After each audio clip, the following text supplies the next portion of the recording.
विभीषण की सम्मति के अनुसार रामचंद्र जी ने लक्ष्मण जी को आज्ञा दी कि वे अपने पराक्रम का परिचय देकर मेघनाद का वध करें।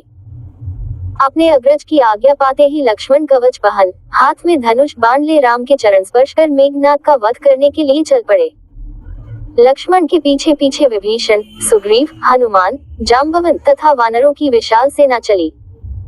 निकुम्भिला देवी के मंदिर के निकट मेघनाद के रक्षक के रूप में असंख्य पराक्रमी राक्षस हाथी, घोड़ों एवं रथों पर सवार युद्ध के लिए सन्नद्ध खड़े थे। लक्ष्मण को सेना सहित आते देख उन्होंने भयंकर हुंकार की। हुंकार की चिंता न कर लक्ष्मण तथा अंगद मारकाट मचाते हुए राक्षस सेना में घुस गए। शेष वानर सेना ने भी उनका अनुसरण किया और वृक्षों, पत्थरों तथा शिलाओं की मार से राक्षसों का विनाश करने लगे। बदले में वे भी तीर, भालों, तलवारों तथा गदाओं से वानरों पर प्रति आक्रमण करने लगे।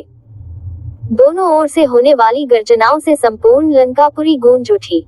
दोनों ओर भयंकर कारकाट मच रही थी। सैनिकों के मस्तक, धड़, हाथ पैर आदि कट कट कर शोणित की सरिता में बह रहे थे। मृत शरीरों का एकत्रित ढेर रुधिर सरिता में द्वीप की भांति प्रतीत हो रहा था। अंगद, हनुमान और लक्ष्मण की भयंकर मार से राक्षस सेना त्राही त्राही कर उठी और उनका आर्तनाद सुनकर मेघनाद यज्ञ पूरा किए बिना ही क्रुद्ध होकर युद्ध करने के लिए मंदिर से निकल पड़ा। जब उसने लक्ष्मण के साथ विभीषण को भी देखा तो क्रोध से उसका मुख तमतमा गया। वह भ्रुकुटी चढ़ाकर उससे बोला, हे राक्षस कुल कलंक, तुम परम तेजस्वी पुलस्त्य वंश पर कलंक हो, जिसने अपने सहोदर भाई के साथ विश्वासघात करके शत्रु का साथ दिया है। राम न तो हमारे वंश का है, न हमारा मित्र है और न कोई धर्मपरायण व्यक्ति ही है, फिर तुम उसका साथ क्यों दे रहे हो? यह मत भूलो कि अपना अपना होता है और पराया पराया ही होता। धिक्कार है तुम्हारी बुद्धि पर, जो तुम स्वयं दास बनकर संपूर्ण राक्षस जाति को एक विदेशी का दास बनाने के उद्यत हो गए। तुम याद रखना कि राम कभी तुम्हारा सगा नहीं बनेगा। वह ये कर कर तुम्हें मरवा देगा कि जो अपने सगे भाई का नहीं हुआ, वह हमारा क्या होगा? मेघनाद के कठोर वचन सुनकर विभीषण ने उत्तर दिया, हे दुर्बुद्धे, तुझे प्रलाप करते समय ये भी ध्यान नहीं रहा कि मैं तेरे पिता का भ्राता हूँ, इसलिए तुझे मेरे साथ सम्मान पूर्वक वार्तालाप करना चाहिए। स्मरण रख, राक्षस कुल में जन्म लेकर भी मैं क्रूर व्यक्तियों की संगति से सदा बचता रहा हूँ। मैंने तुम्हारे पिता को भी उचित सम्मति दी थी, परंतु उसे मानना तो एक और, उन्होंने भरी सभा में मेरा घोर अपमान किया। तुम लोग नीतिवान होने का दम करके भी इस साधारण सी बात को भूल गए कि पराई स्त्री का हरण करना, पराया धन बलात् लेना और मित्र पर विश्वास न करना, तीनों ही विनाश के कारण बनते हैं। ये तीनों दुर्गुण तेरे पिता में आ गए हैं, इसलिए अब राक्षस वंश का नाश होने जा रहा है। विभीषण के इन शब्दों ने मेघनाद की क्रोधाग्नि और भी भड़का दिया और वो क्रोधित होकर अपने तीक्ष्ण बाणों से वानरों का संहार करने लगा। ये देख लक्ष्मण के क्रोध का पारावार न रहा।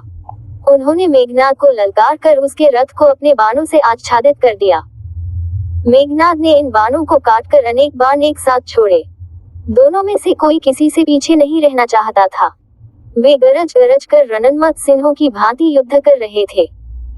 मेघनाद की गति जब मंद पड़ने लगी तो वानर सेना ने उत्साहित होकर लक्ष्मण का जय घोष किया। इससे मेघनाद को बहुत क्रोध आया। उसने एक साथ असंख्य बाण छोड़कर वानर सेना को पीछे धकेल दिया। तब लक्ष्मण ने तीक्ष्ण नोक वाले साते बाण छोड़कर उसका दुर्भेद्य कवच तोड़ डाला, जिससे वह टुकड़े टुकड़े होकर पृथ्वी पर बिखर गया। फिर तो मेघनाद के कवचहीन शरीर में नुकीले तीर घुसकर उसके शरीर को छलनी करने लगे। इस भयंकर वार से विचलित हो गया और उसने 1000 बाण मारकर लक्ष्मण के कवच के भी टुकड़े टुकड़े कर डाले। अब दोनों मतवाले वीर बिना कवच के युद्ध करने लगे। दोनों के शरीरों में एक दूसरे के तीक्ष्ण बाण घुसकर शोणित की धाराएं प्रवाहित करने लगे। साथ ही उनके बाण एक दूसरे के बाणों को काटकर चिनगारी भी उगलते जाते थे। उनके रक्तरंजित शरीर ऐसे प्रतीत हो रहे थे मानो वन में टेसू और सेमल के फूल खिल रहे। दोनों सेनाएं इन वीर महारथियों का पराक्रम देखकर विस्मित हो रही थी, जो युद्ध से न हटते थे और न थकते थे।